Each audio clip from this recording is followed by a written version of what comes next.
Some secrets are buried so deep that even the people who live them start to question their own reality. What happens when a woman's past catches up with her in the most unexpected way, forcing her to reveal a truth she swore she'd never speak? In a world where honor and duty clash with survival and sacrifice, one moment of recognition changes everything. This is the story of Commander Sarah Chun, a woman who disappeared from official records but never truly left the battlefield behind. When civilians play dress-up as military heroes, real veterans can spot the fraud from across a crowded room. But sometimes, the person everyone assumes is fake turns out to be more authentic than anyone could imagine. Sometimes, the quiet woman in the corner has carried more weight, seen more darkness, and sacrificed more than the loudest voice in the room could ever comprehend. This is not a story about stolen valor.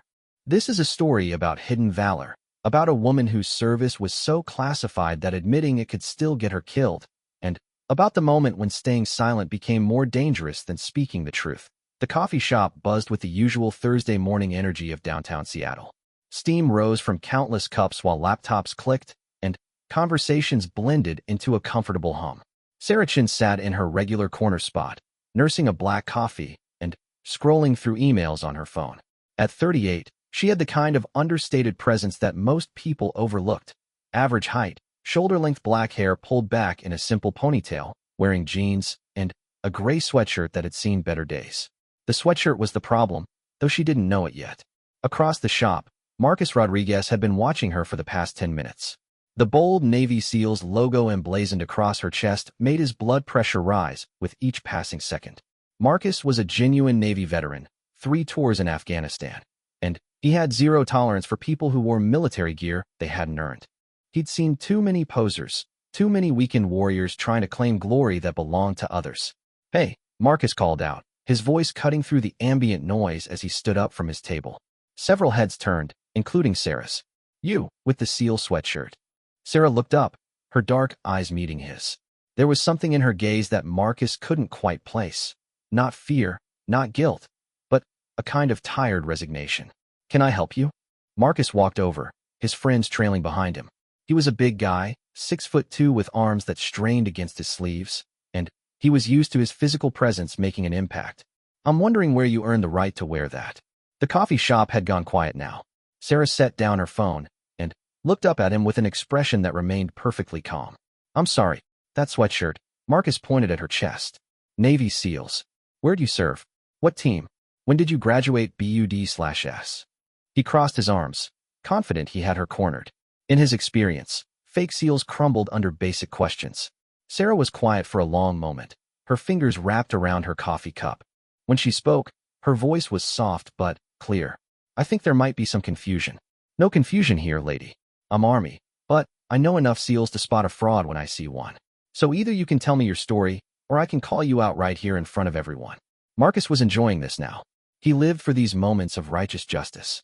The woman's eyes flickered to the growing audience of coffee shop patrons. Some had their phones out, sensing drama. Sarah seemed to weigh her options carefully before responding. "I bought this sweatshirt at a thrift store. I didn't know it would be a problem." Marcus laughed, but it wasn't a pleasant sound. "Right. Sure you did. You know what I think? I think you're one of those people who likes the attention, likes people thinking you're some kind of badass Navy SEAL. Well, I've got news for you. Real veterans don't appreciate stolen valor." Sarah's jaw tightened almost imperceptibly, but she didn't rise to the bait. "I understand your concern, and I respect your service. But I'm not claiming to be anything I'm not." "Then, take it off," Marcus demanded. "Right here, right now? If you're not a SEAL, you don't deserve to wear that." The crowd was fully engaged now, phones recording, whispers spreading. Sarah looked around at all the faces watching her, then back at Marcus. For just a moment, something dangerous flashed in her eyes, something that made Marcus take an unconscious step back. "I'm not taking my shirt off in a coffee shop," she said evenly. "Then, admit what you are," Marcus pressed. "Admit you're a fake." Before Sarah could respond, a new voice cut through the tension. "What seems to be the problem here?" Everyone turned to see an older man approaching. He was in his 60s, with silver hair and the kind of bearing that suggested he was used to being in charge. He wore a simple button-down shirt and khakis, but something about him commanded immediate respect. "This woman is wearing a SEAL sweatshirt," Marcus explained, gesturing toward Sarah. I'm trying to get her to admit she never served. The older man looked at Sarah, really looked at her, and his expression shifted subtly. His eyes moved from her face to her hands, then to the way she sat, the way she held herself. When he spoke again, his voice carried a different tone. Ma'am, I'm General Thomas Blackwood, retired. Would you mind if I asked you a question? Sarah's posture changed slightly, straightening in a way that was barely noticeable, but somehow transformed her entire presence. General, Blackwood smiled, and it was the smile of someone who had just confirmed something important. I thought so. Tell me, where did you get that scar on your left hand? Sarah's right hand moved instinctively to cover a thin white line that ran across her knuckles. It was such a small movement that most people missed it, but Blackwood's eyes tracked it perfectly. Kitchen accident, she said quietly. The general nodded slowly. I see. And the one on your neck? Also a kitchen accident. Sarah's hand moved to her throat, where a barely visible mark disappeared under her collar. I'm clumsy. Marcus was getting frustrated. What is this? What are you doing? But Blackwood wasn't finished. He stepped closer to Sarah, his voice dropping so that only she could hear him clearly. The way you're sitting right now, back to the wall, eyes on all exits. The fact that you chose the corner table where you can see everyone coming and going. The way your right hand stayed near your phone when he approached, like you were ready to call for backup or weapon. These aren't habits you pick up from watching movies. Sarah's face had gone very still. A lot of people are paranoid these days. True, the general agreed. But not everyone carries themselves like they've been trained to kill with their bare hands. Not everyone has the kind of muscle memory that makes them check corners and assess threats without even thinking about it. The coffee shop was dead silent now. Marcus found himself taking another step back without quite knowing why. There was something happening here that he didn't understand, something that made the air feel thick with tension. Blackwood reached into his pocket and pulled out his wallet. From it, he extracted a small, worn coin, the kind of challenge coin that military units passed among themselves. But this one was different. It was black metal with a symbol that meant nothing to Marcus but everything to Sarah. Only operators carry this, the general said quietly, holding the coin where Sarah could see it. Only people who've been where you've been, done what you've done. I earned this coin 25 years ago in a place that doesn't officially exist, doing things that never officially happened. Sarah stared at the coin, and, for the first time since the confrontation began, her carefully maintained composure cracked. Her breathing changed, becoming shallower, and her hands trembled slightly. I don't know what you're talking about, she whispered, but the words sounded hollow even to her. I think you do, Blackwood said gently. I think you know exactly what this means, because I think you have one too. Or at least, you used to. The silence stretched on for what felt like hours, but was probably only seconds. Sarah's eyes were locked on the coin, and Marcus could see a war playing out on her face. A battle between secrecy and truth, between the safety of silence and the danger of acknowledgement. Finally, Sarah reached into her pocket. Her hand shook as she pulled out her keys, and hanging from the keychain was an identical black coin. The metal was worn smooth from years of handling, and the symbol was barely visible, but it was unmistakably the same. Marcus felt his stomach drop. What the hell is going on? But neither Sarah nor the general answered him. They were staring at each other with the kind of recognition that went beyond words, beyond explanation.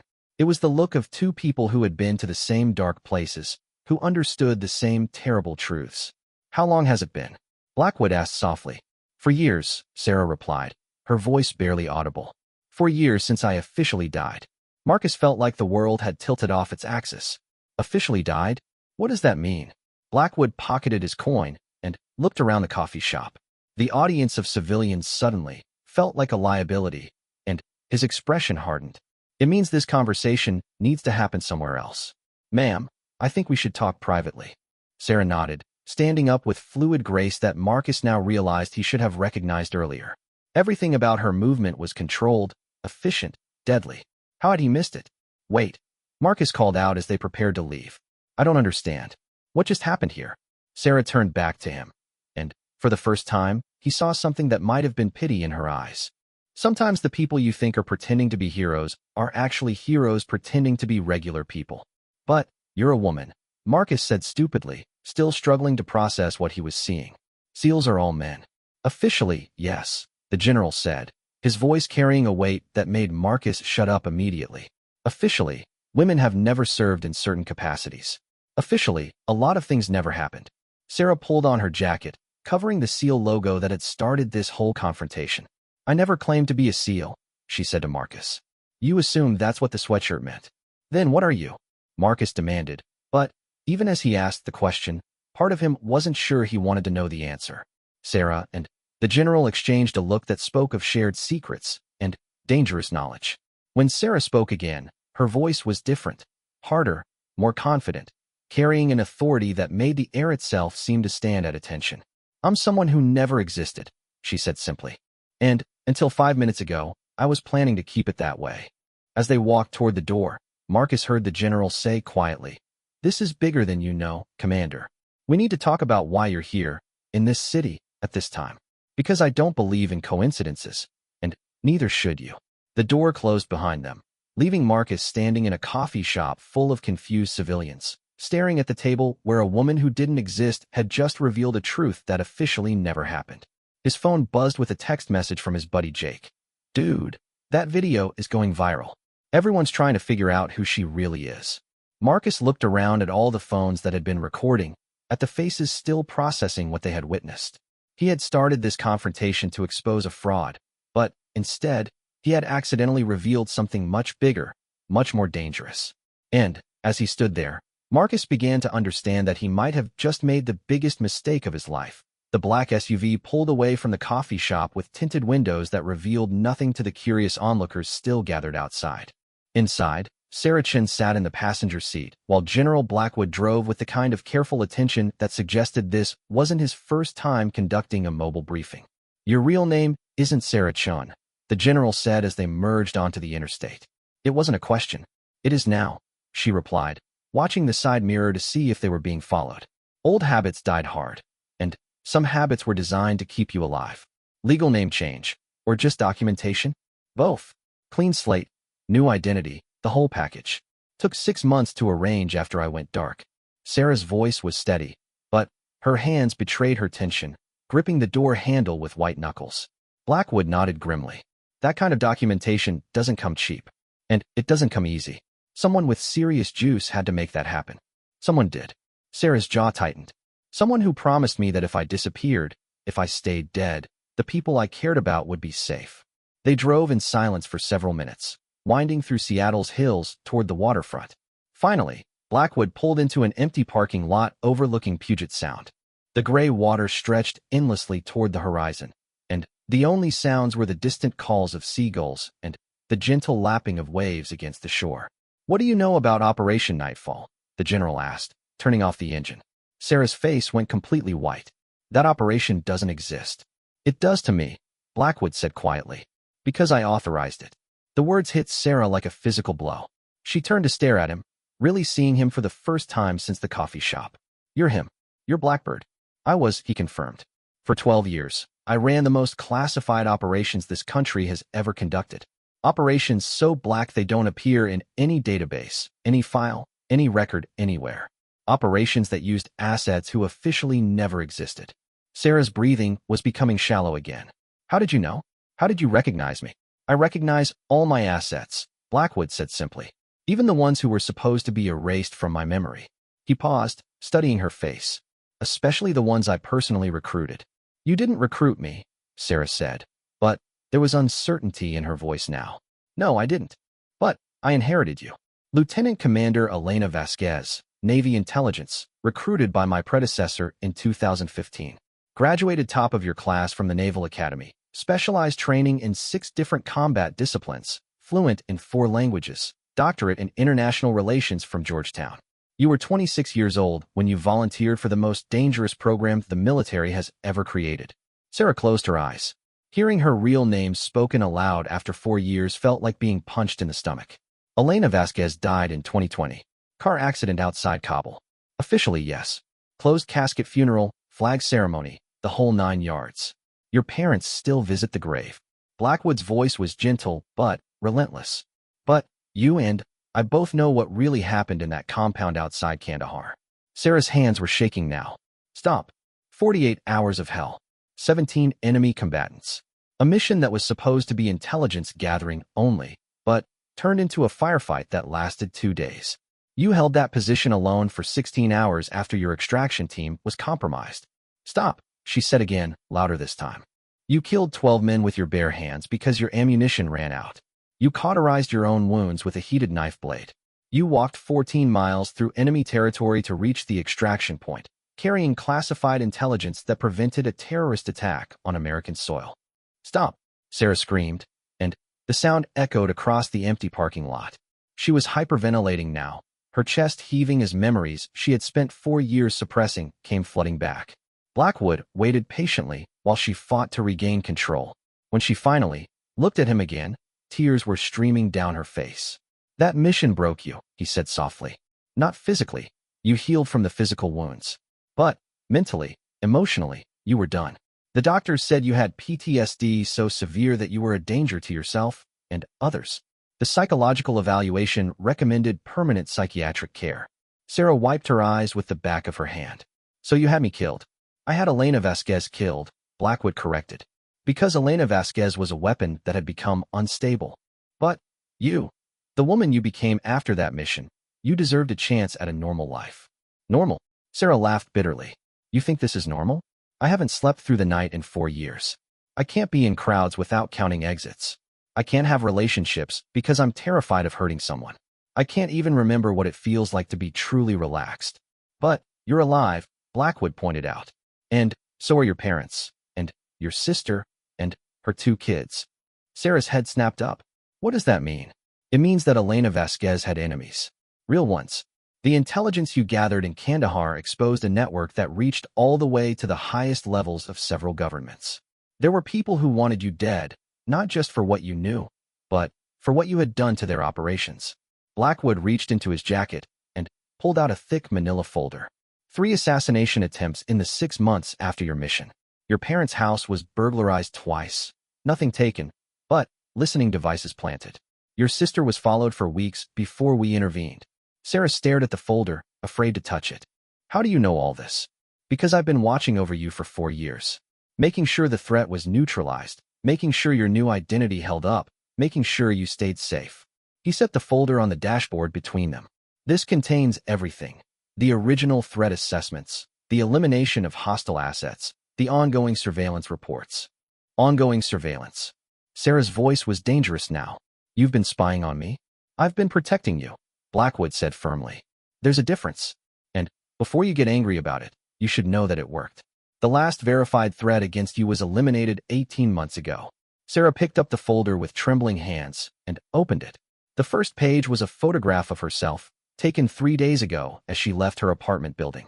She was carrying groceries, wearing the same gray sweatshirt that had caused all the trouble this morning. You knew, she whispered. You knew I'd be at that coffee shop today. I knew you went there every Thursday at 9:15, Blackwood admitted.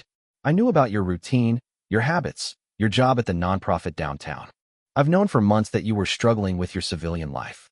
Sarah flipped through more pages, seeing reports that detailed everything from her grocery purchases to her therapy appointments to the nightmares that woke her up screaming. This is my entire life. It is. And it's a life that's about to be in serious danger. She looked up sharply. What do you mean? Blackwood started the engine and pulled back onto the road. That little confrontation this morning? It's going viral. Social media, news outlets, everyone's trying to figure out who you really are. And some very dangerous people are going to see those videos. Sarah felt ice forming in her stomach. The people who wanted Elena dead. Some of them are still out there. Cells we missed, connections we didn't uncover. They've been dormant for years, but seeing you alive? That's going to wake them up. They drove through downtown Seattle, past the coffee shop where it had all started. Sarah could see people still gathered outside, some with cameras and news equipment. Her quiet, anonymous life was officially over. What do you want from me? She asked finally. I want to offer you a choice, Blackwood said. You can run again. New identity, new location, complete disappearance. I can make Sarah Chun vanish just as completely as I made Elena Vasquez disappear. Or you can come back. Full reinstatement, full honors, full protection. Elena Vasquez can officially be resurrected, and you can reclaim your life. Sarah stared out the window at the city she had called home for 4 years. It wasn't much of a life, but it was hers. She had a small apartment that she loved, a job helping refugees that gave her purpose, a therapist who was slowly helping her heal. It wasn't perfect, But it was peaceful. There's a third option, she said quietly. What's that? I stand and fight. Here, as Sarah Chun. No more running, no more hiding, no more pretending to be someone I'm not. Blackwood was quiet for a long moment. That's the most dangerous choice of all. I know. Sarah's voice was steady now, filled with a determination that reminded him why she had been such an exceptional operative. But I'm tired of being afraid. I'm tired of looking over my shoulder. I'm tired of feeling like a ghost haunting my own life. They pulled up in front of her apartment building, a modest 4-story structure in Capitol Hill. Sarah made no move to get out of the car. If I choose to fight, she said, I want full disclosure. Everything you know, everything you've been hiding from me. No more protection through ignorance. Elena, Blackwood began, but she cut him off. Sarah, my name is Sarah Chun now, and that's who I'm choosing to be. Elena Vasquez was a soldier who followed orders and trusted the system. Sarah Chun is a woman who makes her own decisions. Blackwood nodded slowly. Sarah, then, you should know that choosing to fight means you'll be making yourself a target. There are people out there who want you dead for what you've done and what you know. Let them come, Sarah said, and for the first time since that morning, she smiled. It wasn't a pleasant expression. I'm not the same person who walked out of that compound 4 years ago. I'm older, I'm smarter, and I'm a hell of a lot angrier. She opened the car door and stepped out, then leaned down to look at him through the window. General, you've been watching me for 4 years. You know every detail of my civilian life. But there's one thing you don't know about me. What's that? I've been watching you too. I've been tracking every person who's shown unusual interest in me, following up on every coincidence, investigating every anomaly. Did you really think an intelligence operative of my caliber would just accept a quiet life without making sure I knew exactly who was pulling the strings? Blackwood's eyebrows rose. How long have you known? 6 months, Sarah admitted. Maybe longer. I started getting suspicious when my therapy was paid for by an anonymous benefactor. Then, there were the job opportunities that seemed too perfect, the apartment that came available exactly when I needed it, the way certain problems in my life just seemed to solve themselves. She straightened up and looked down the street, where she could see unmarked cars parked in positions that provided perfect surveillance of her building. Tell your people they can stop hiding now. I made them 2 weeks ago. As she walked toward her building, Sarah called back over her shoulder. Give me 24 hours to prepare, then come back with everything you've got. We're going to end this properly. Blackwood watched her disappear through the front door, then reached for his phone to make a call he'd been dreading for 4 years. Control, this is Blackbird. Asset is active and requesting full disclosure.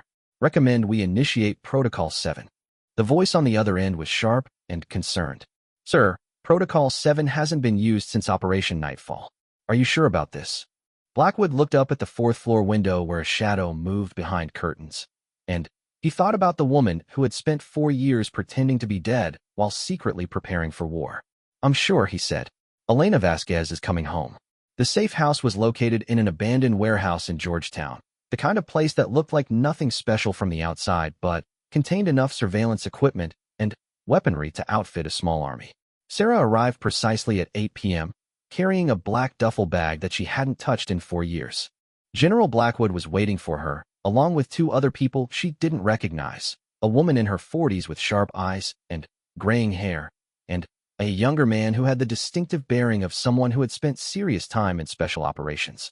Commander Chun, the woman said, extending her hand. I'm Director Patricia Walsh, current head of the program you used to work for. It's just Sarah now, she replied, shaking the offered hand while noting the woman's grip strength and the calluses that suggested she still practiced regularly with firearms. The younger man stepped forward. Captain Mike Torres, current Field Operations Coordinator. I've read your files. It's an honor. Sarah studied him carefully. Current Operations Coordinator. That means you took over after Elena died. That's right, Torres said, not backing down from her scrutiny. I've been trying to fill your shoes for 4 years. It's been impossible. Good, Sarah said. If it had been easy, it would mean I wasn't very good at my job. Blackwood gestured toward a conference table where laptops and documents were spread out like a war room. We have a lot to cover and not much time. As of 6 hours ago, we've confirmed that at least 3 hostile entities have identified you from the coffee shop footage. Sarah set her duffel bag on the floor and took a seat at the table. How do you know? Director Walsh turned one of the laptops toward her, showing a screen full of intercepted communications. NSA picked up increased chatter in known terrorist channels. Someone put a bounty on your head. $2 million for your capture, dead or alive. Dead or alive suggests they want information more than they want revenge, Sarah observed, reading through the intercepts.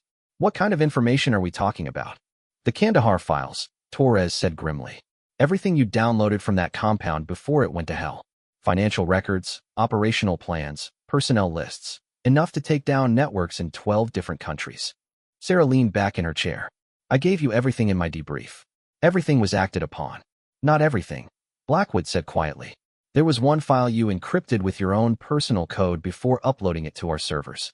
A file we've never been able to crack. Sarah's expression didn't change, but something flickered in her eyes. I don't know what you're talking about. Elena, Director Walsh said gently. We know you held something back. The question is what and why. My name is Sarah, she corrected firmly. And I told you everything relevant to active operations. But not everything, period, Torres pressed. What was in that file, Commander? Sarah stood up and walked to the window, looking out at the Seattle skyline glittering in the darkness. When she spoke, her voice was very quiet. Insurance. Insurance against what? Blackwood asked. Against being thrown away. Sarah turned back to face them, and her expression was hard. I spent 3 years of my life in deep cover, collecting intelligence that saved thousands of American lives. I killed people for my country. I tortured people for my country. I did things that will haunt me until the day I die. And what happened when I needed help? When I was broken and bleeding and barely human anymore? The room was completely silent. You erased me, Sarah continued. Elena Vasquez became an inconvenient problem to be solved with a fake death and a new identity. So yes, I kept some insurance. Enough information to ensure that if anyone ever decided Sarah Chun was also becoming inconvenient, they'd think twice about it. Director Walsh leaned forward. What kind of information? Sarah smiled, but it wasn't a pleasant expression.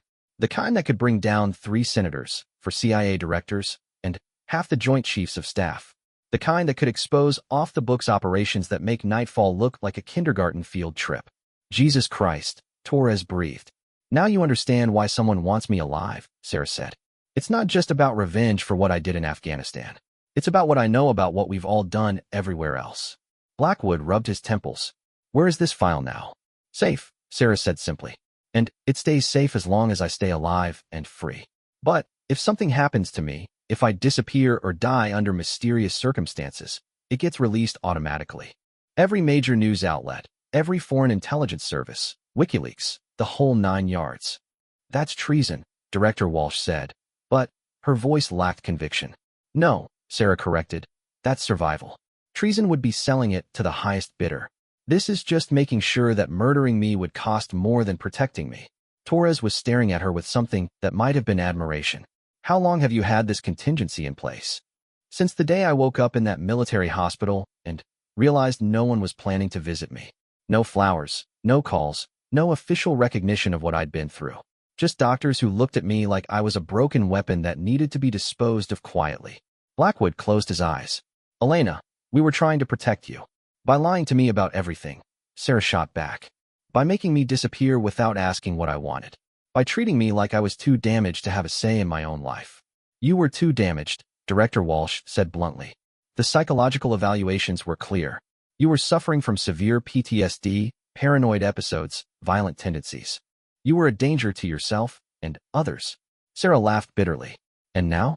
What's my psychological evaluation now? Now you're functional, Torres admitted. Still hypervigilant, still carrying trauma, but functional. The civilian life has been good for you.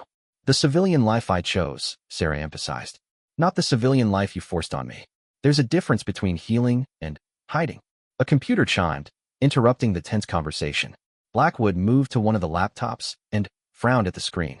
We have movement. 3 black SUVs just pulled up outside your apartment building. Sarah moved to look over his shoulder at the surveillance feed. Professional. They're not trying to hide their presence. Intimidation tactic, Torres agreed. They want you to know they're coming. Or they want you to run, Director Walsh suggested. Force you into the open where you're more vulnerable.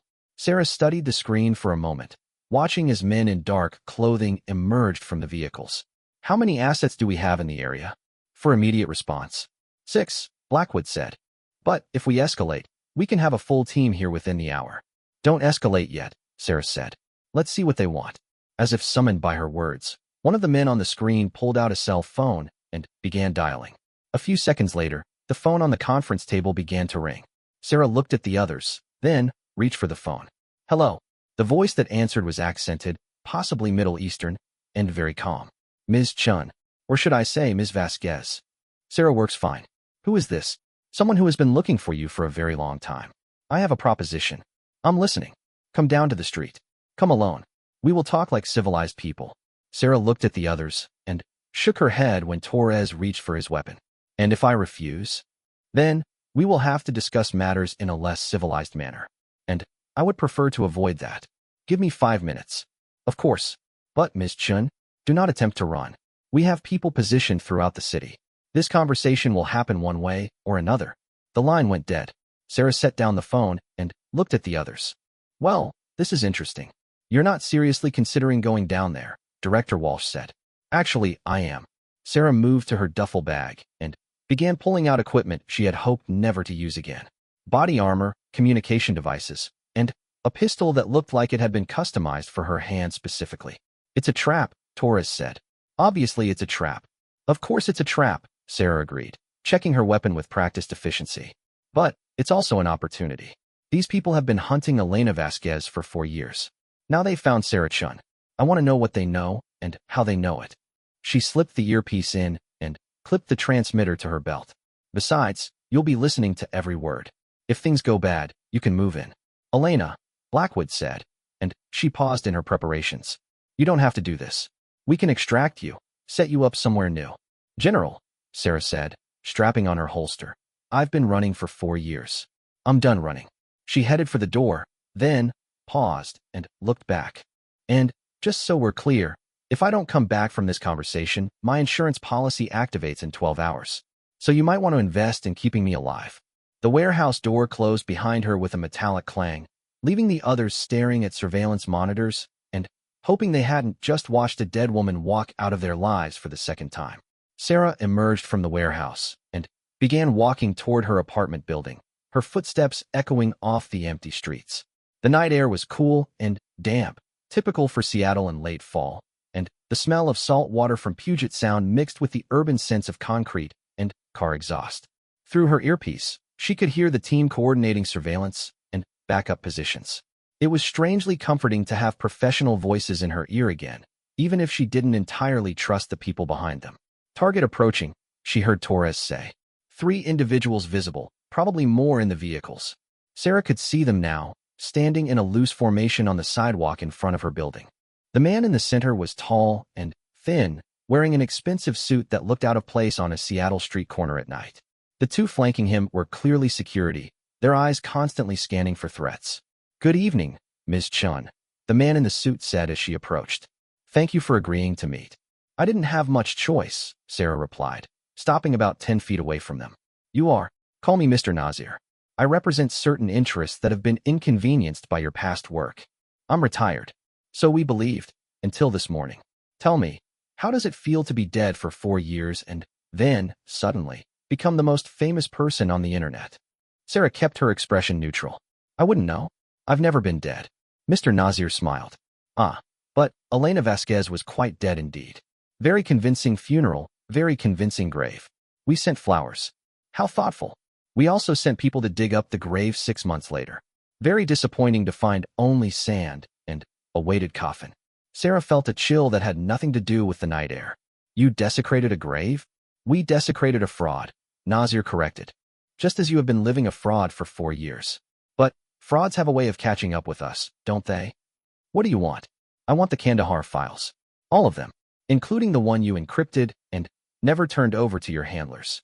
I don't know what you're talking about. Nazir reached into his jacket, moving slowly so as not to alarm the surveillance team. He pulled out a tablet and showed her the screen.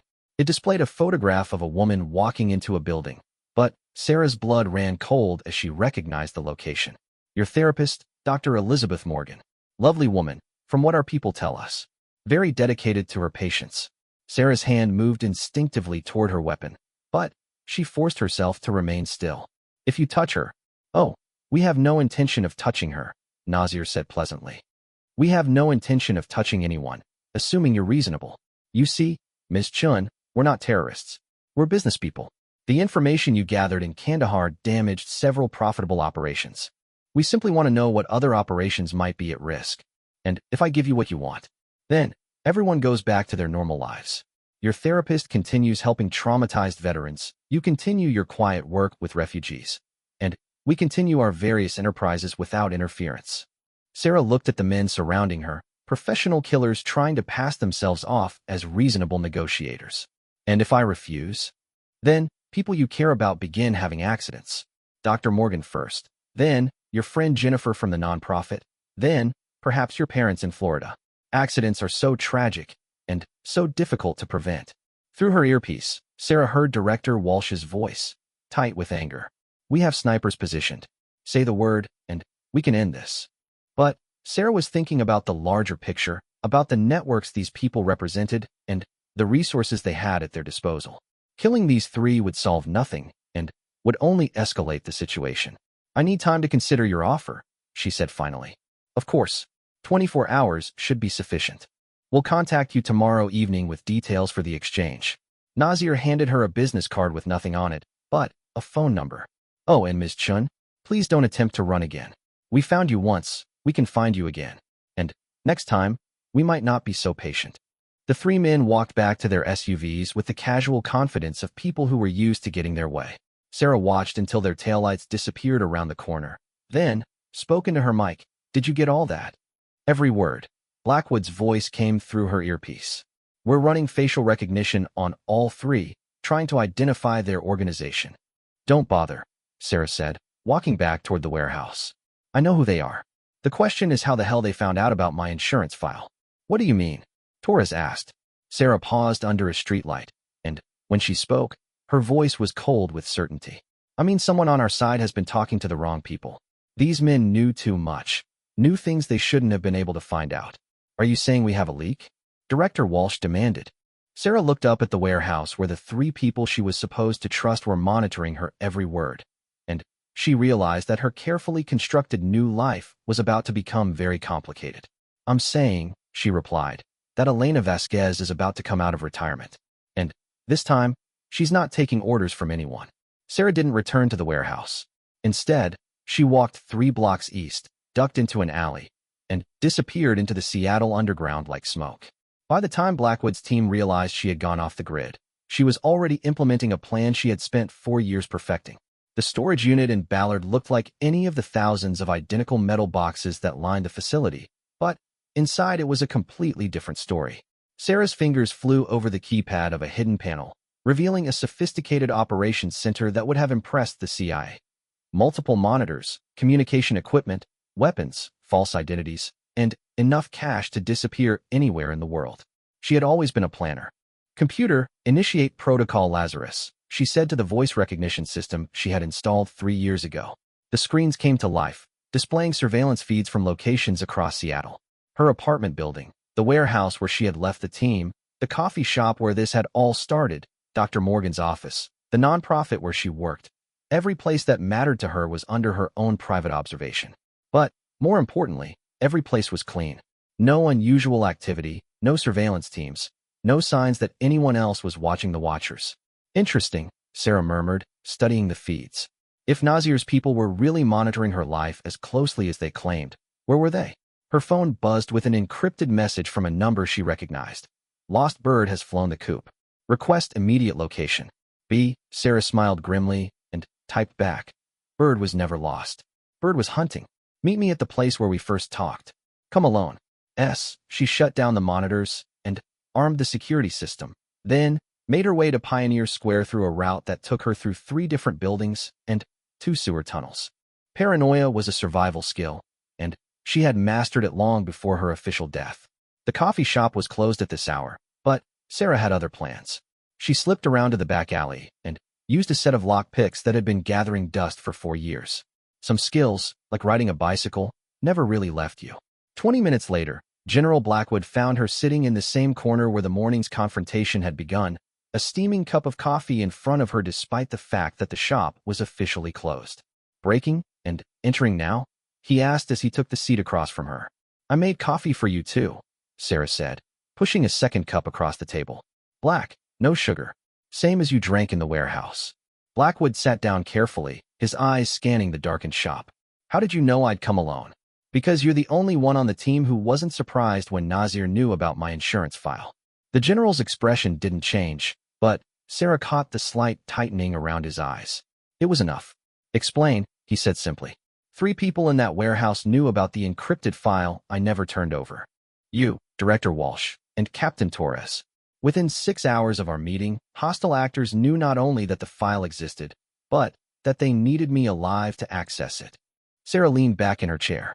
That's either the fastest intelligence leak in history, or someone knew about it already.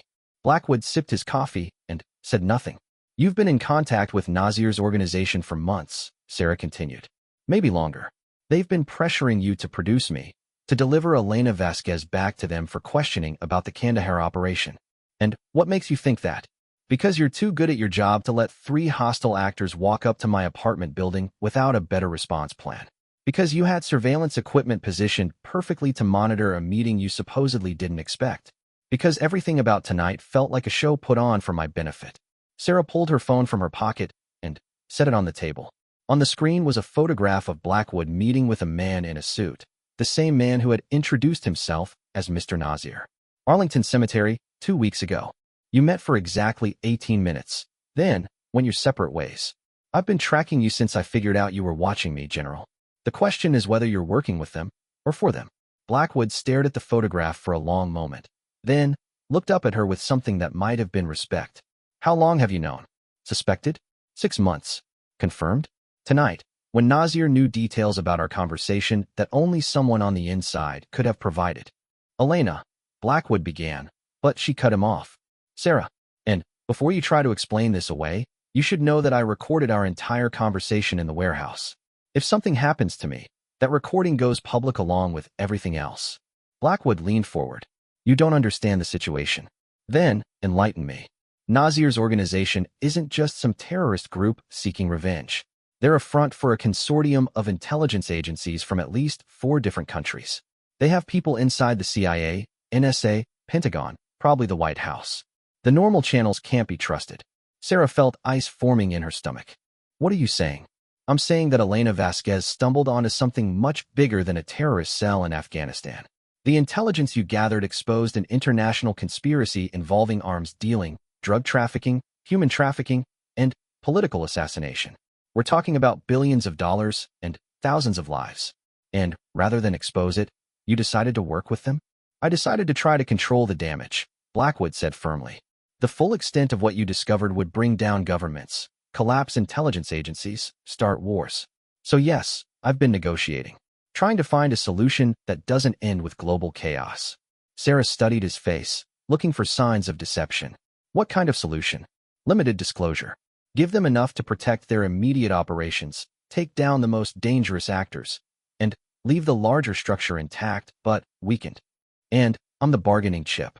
You're the only person who can access the complete files. Without them, we can't prove anything, and without proof, we can't make any moves at all. Sarah was quiet for several minutes, processing the implications. When she spoke again, her voice was very controlled. General, you've been lying to me for 4 years. Why should I believe you now? Because, Blackwood said, reaching into his jacket, I brought you this. He set a small device on the table between them. It looked like a standard USB drive, but Sarah recognized the subtle modifications that marked it as something much more sophisticated. What is it? Everything. Every file, every contact, every operation, every cover-up. 20 years of intelligence that makes your Kandahar files look like a grocery list. If this gets out, it won't just bring down the conspiracy. It'll bring down the entire intelligence community. Sarah stared at the drive. Why are you giving this to me? Because I'm dying, Blackwood said simply. Pancreatic cancer. 6 months, maybe less. And because I think you're the only person I trust to decide what the world needs to know. The words hit Sarah like a physical blow. General, don't, he said firmly. Don't pity me. I've made my choices, and I'll live with the consequences for as long as I have left. But I won't let this conspiracy survive me, and I won't let them use you as a pawn anymore. Sarah picked up the drive, feeling its weight. Such a small thing to contain so much power. What do you want me to do with this? That's up to you. You can use it to negotiate with Nazir, Try to find some middle ground that keeps everyone alive. You can release everything and let the chips fall where they may. Or you can destroy it all and walk away. And the fourth option? Blackwood smiled grimly. The fourth option is that you do what Elena Vasquez was always best at. You go hunting. Sarah's phone buzzed with a text message from an unknown number. Change of plans. Dr. Morgan had a small accident tonight. Nothing serious, just a reminder that our timeline has moved up. You have 12 hours. And Sarah's blood went cold. They took my therapist. They took leverage, Blackwood corrected. The question is what you're going to do about it. Sarah stood up, pocketing the USB drive. I'm going to remind them why Elena Vasquez was so valuable that an entire intelligence network spent 4 years looking for her. And if I try to stop you? Sarah looked down at the man who had controlled her life for so long. And, for the first time in 4 years, she felt completely in control. General, you taught me everything I know about hunting dangerous people. But you didn't teach me everything I know.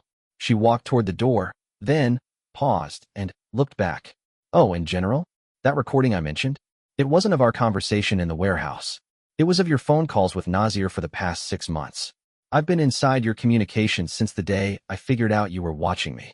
Blackwood's eyes widened. Elena, what have you done? I've been preparing for war, Sarah said simply. The only question now is whose side you're really on when the shooting starts. The door closed behind her with a soft chime, leaving Blackwood alone in the darkened coffee shop with the growing realization that he had severely underestimated the woman he had created. Outside, Sarah Chun melted into the Seattle night. But the person who emerged from the shadows was someone else entirely. Elena Vasquez was back, and this time, she was playing by her own rules. Her first stop was a 24-hour internet cafe in the International District, where she uploaded the recording of Blackwood's phone calls to a dozen different cloud servers around the world. Insurance was only valuable if people knew you had it.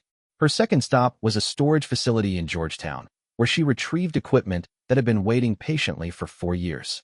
Body armor, weapons, surveillance gear, and identity documents for at least 6 different people. Her third stop was an abandoned building in Sodo, where she had been planning and preparing for exactly this scenario since her second week in Seattle. Because Elena Vasquez had learned an important lesson in that compound in Afghanistan, the only person you could really count on to save you was yourself. She spread out surveillance photos and documents on a makeshift table, studying faces and connections like a general planning a campaign. Nazir's organization thought they were hunting a traumatized veteran trying to live a quiet life.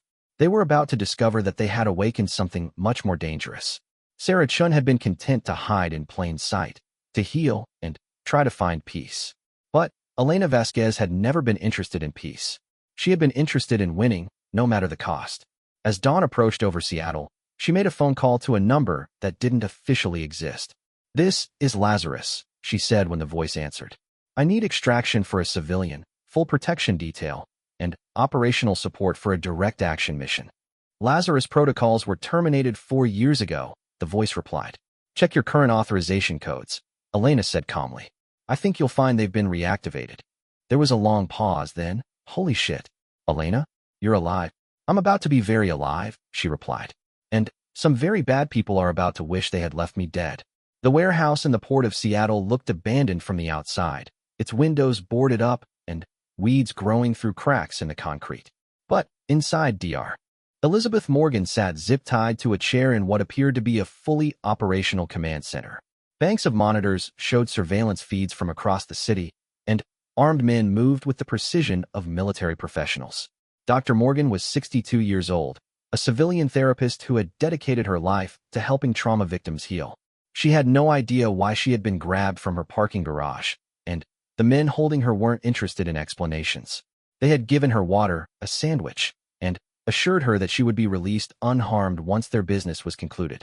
What they didn't know was that Dr. Morgan had been treating Elena Vasquez for 6 months before the woman became Sarah Chun, and she had recognized her patient's particular form of hypervigilance in the way her captors moved and scanned for threats. These weren't common criminals. These were people trained in the same deadly arts as her most dangerous patient. "Sir," one of the men called out, approaching the man in the expensive suit who was studying the monitors. "We have movement at 3 different locations. Professional teams, military-grade equipment." "Mr." Nazir frowned at the screens, showing his surveillance positions being systematically compromised by figures moving with lethal precision through the darkness. "How many?" At least 12 operators, possibly more. They're taking out our observation posts without raising any alarms. Elena Vasquez, Nazir murmured with something that might have been respect. Even after 4 years of civilian life, she remembers how to hunt. Dr. Morgan's head came up at the familiar name. Elena had been her patient's real name, the identity she had struggled to leave behind. If these people were here because of Elena, then Sarah was in terrible danger. What do you want with her? Dr. Morgan asked, speaking for the first time since her capture. Nazir turned to study the older woman with new interest. Ah, the good doctor speaks. Tell me, in your professional opinion, is Elena Vasquez still capable of extreme violence? I'm not going to discuss my patients with you, even to save their lives. Nazir moved closer, his voice taking on a reasonable tone. Dr. Morgan, your patient is about to attempt something very dangerous. She thinks she's rescuing you, but she's actually walking into a carefully prepared trap. If you help us understand how she thinks, we might be able to resolve this without bloodshed. Dr. Morgan looked around the warehouse at the armed men, the surveillance equipment, the obvious preparations for violence. You're the ones who are armed. You're the ones who kidnapped the civilian therapist to use as bait. Don't talk to me about avoiding bloodshed. Fair point, Nazir conceded. But consider this. Elena Vasquez is responsible for the deaths of dozens of people across multiple countries. She possesses information that could destabilize governments and destroy thousands of lives. We're trying to contain the damage. And I'm trying to help a traumatized veteran heal from the terrible things she was forced to do in service to her country, Dr. Morgan replied firmly. Whatever Elena did, she's not that person anymore.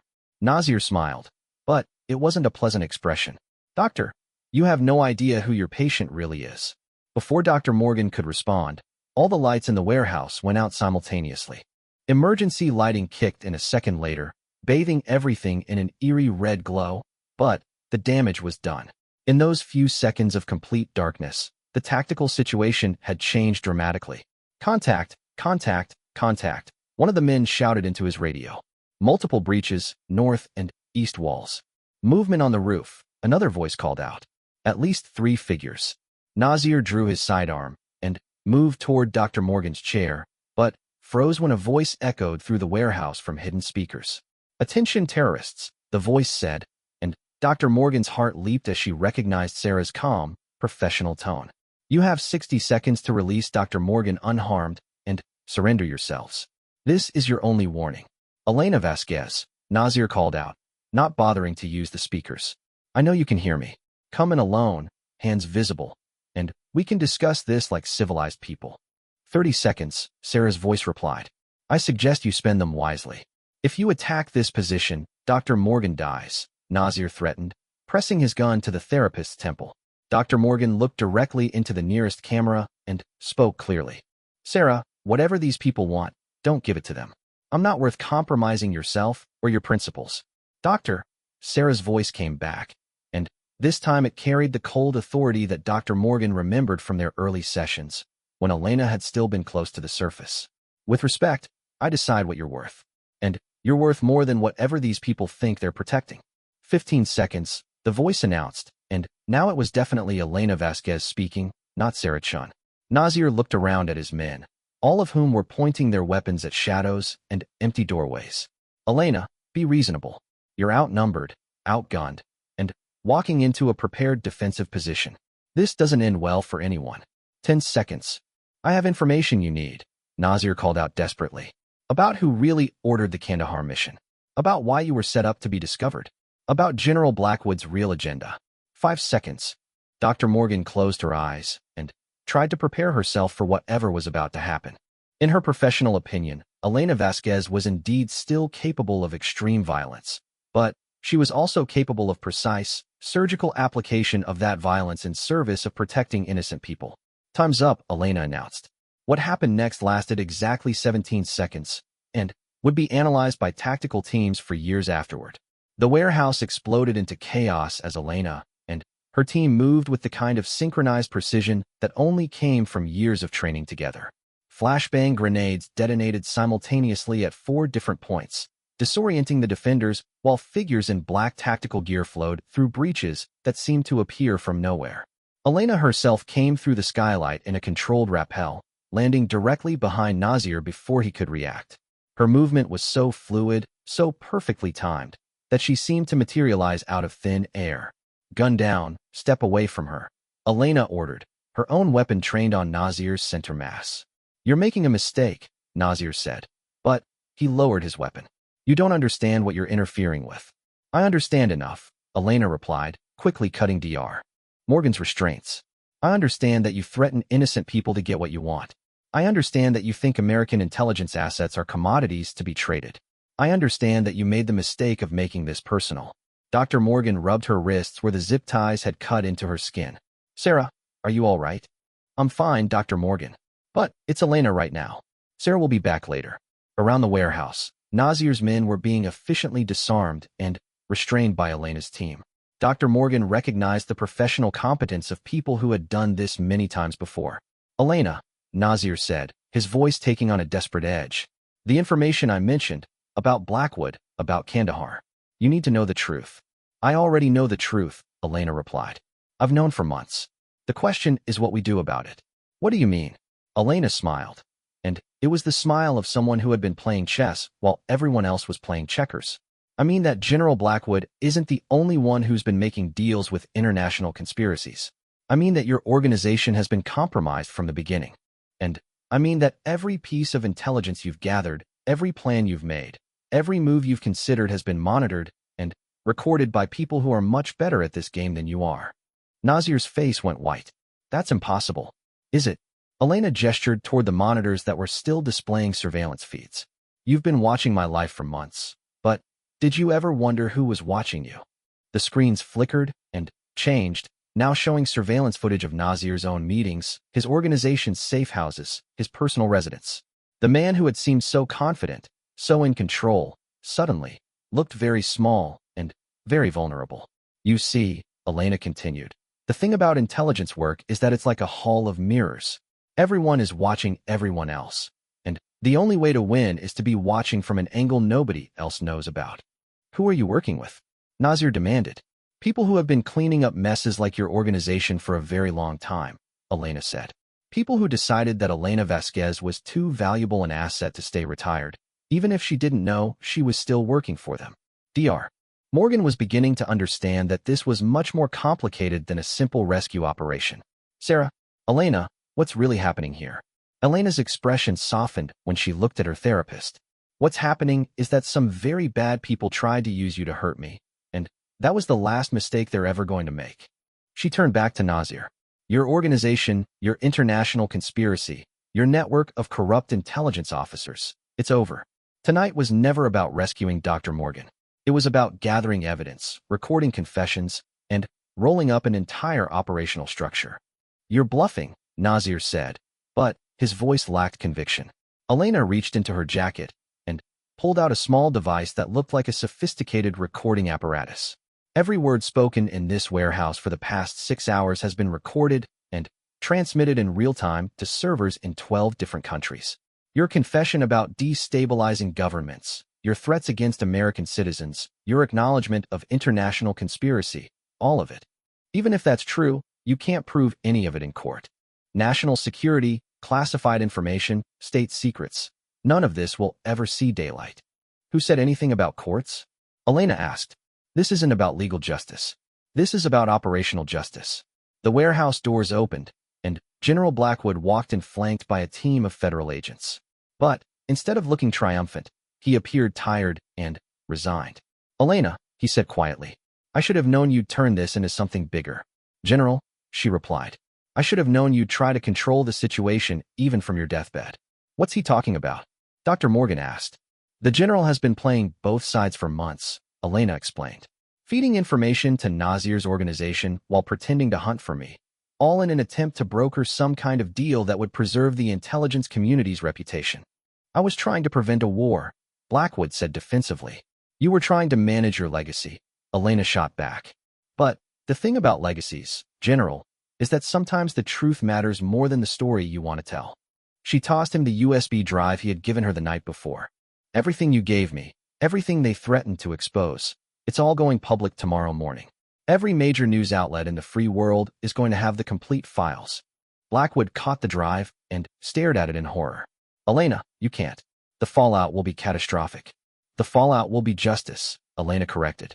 And, maybe, finally, the people who have been playing games with other people's lives will face some consequences. Dr. Morgan looked around the warehouse at the captured terrorists, the federal agents, the general who seemed to be on the verge of collapse, and her patient who had somehow orchestrated an international intelligence operation while pretending to be a traumatized veteran seeking therapy. Sarah, she said finally, I think we need to have a very long conversation. Elena smiled, and, for the first time, it was genuinely warm.